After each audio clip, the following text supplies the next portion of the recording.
દુબઈના sim card સુરતમાં વેચવામાં આવતા 3 ઝડપાયા છે। ઉલ્લેખનીય છે કે દુબઈમાં સિમ કાર્ડ મોકલાતા હોવાની આશંકા સેવાઈ રહી છે।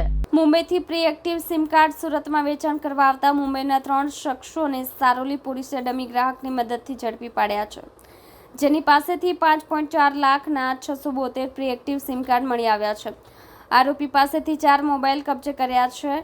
મુંબઈના મુકેશ અને ભગવાને પ્રી-એક્ટિવ સિમ આપ્યા હતા। આ સિમ કાર્ડ દુબઈ ખાતે મોકલવામાં આવતા હોવાની પણ શક્યતા પોલીસને લાગી રહી છે। પોલીસે ત્રણેય આરોપીઓની ધરપકડ કરી મંગળવાર સુધીના રિમાન્ડ મેળવ્યા છે। સાથે 2 સૂત્રધારોને પકડવા પોલીસની ટીમ મુંબઈ રવાના કરવામાં આવી છે। નોંધનીય છે કે પ્રી-એક્ટિવ સિમ ક્રિકેટના સટ્ટા, ગેમિંગ અને શોપિંગ, ડમી લિંક તેમજ ઓનલાઈન ઠગાઈમાં વપરાતા હોય છે। મુંબઈમાં એરટેલ અને વોડાફોનમાં કામ કરતા મુકેશ અને ભગવાન કંપનીના સિમ કાર્ડનું પ્રમોશન કરવા રોડ પર છત્રી રાખીને સિમ વેચતા હતા। સિમની ખરીદી કરવા આવતા ગ્રાહકોને બાયોમેટ્રિક વખતે એકવાર પ્રોસેસ બરાબર થઈ નથી કહી બીજી વાર પ્રોસેસ કરાવી એક સિમ કાર્ડ ગ્રાહકને આપી બીજો સિમ કાર્ડ પોતાની પાસે રાખી લેતા હતા। આરોપી રોનક કારિયા ગુજરાતી છે અને મુંબઈમાં રહે છે, જેનો જમીન દલાલીનો ધંધો પડી ભાંગતા રૂપિયાની ખેંચ હતી। ચંદુ બાટોલિયા અને તેનો ભાઈ કિશન ઓનલાઈન શોપિંગમાં હેડફોન રિપેરિંગનો કોન્ટ્રાક્ટર છે। તેઓ રૂપિયાના ચક્કરમાં ભેરવાયા છે। મુંબઈના સૂત્રધાર મુકેશ અને ભગવાન પાસેથી તેઓ પ્રી-એક્ટિવ સિમ કાર્ડ 750 રૂપિયાના ભાવે લાવ્યા હતા।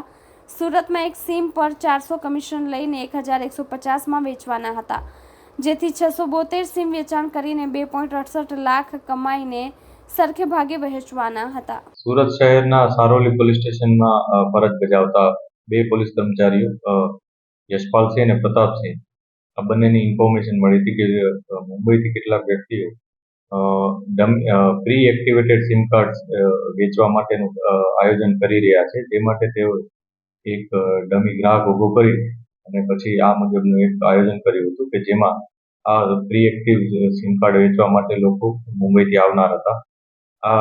આ બાબતે આયોજન બાદ 3 વ્યક્તિઓ રોનક કારિયા, ચંદુ બાલોટિયા અને કિશન બાલોટિયા, આ 3 વ્યક્તિઓ મુંબઈથી 600 ની આસપાસ સિમ કાર્ડ લઈ અને અહીંયા આવ્યા હતા અને સારોલી વિસ્તારમાં જ્યારે તેઓ આવ્યા હતા ત્યારે પોલીસે પ્રોપર તેઓને રેડ કરી અને તેઓની ધરપકડ કરી હતી।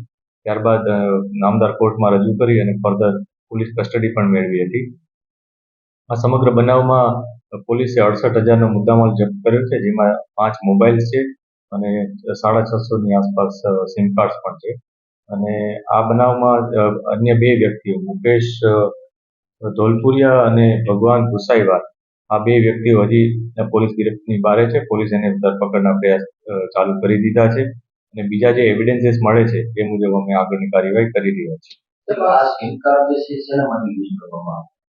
આ પ્રી એક્ટિવ સિમ કાર્ડ છે કે જેમાં કોઈ ગ્રાહકે પોતાનું સિમ કાર્ડ જ્યારે લેવા ગયા હોય ત્યારે તેઓ એવું કહીને, ત્યાંના માણસો એવું કહીને કહેતા હતા કે ભાઈ આ બાયોમેટ્રિકમાં પ્રોપર તમારું સિમ કાર્ડ કનેક્ટ થયું નથી, એટલે ફરીથી તમારે આ બાયોમેટ્રિક આપવું પડશે, એમ કરીને સેકન્ડ વાર બીજી વાર જ્યારે બાયોમેટ્રિક યુઝ કરાવતા હતા ત્યારે તેઓ આ પ્રકારનું એક નવું સિમ કાર્ડ જનરેટ કરાવી શકતા હતા અને આ સિમ કાર્ડને પ્રી એક્ટિવ કરી અને તેઓ અન્ય કોઈ પણ વ્યક્તિઓ કે જે લોકોને કોઈ પણ કારણસર કે જેમાં પોતાની આઈડેન્ટિટી છુપાવવી હોય અથવા અન્ય કોઈ પણ કારણસર આવા પ્રકારના સિમ કાર્ડ જેને યુઝ કરવા હોય તેને તેઓ વેચતા હતા અને આની કિંમત પણ તેઓ નોર્મલ કરતાં વધારે જનરલી રાખતા હોય છે।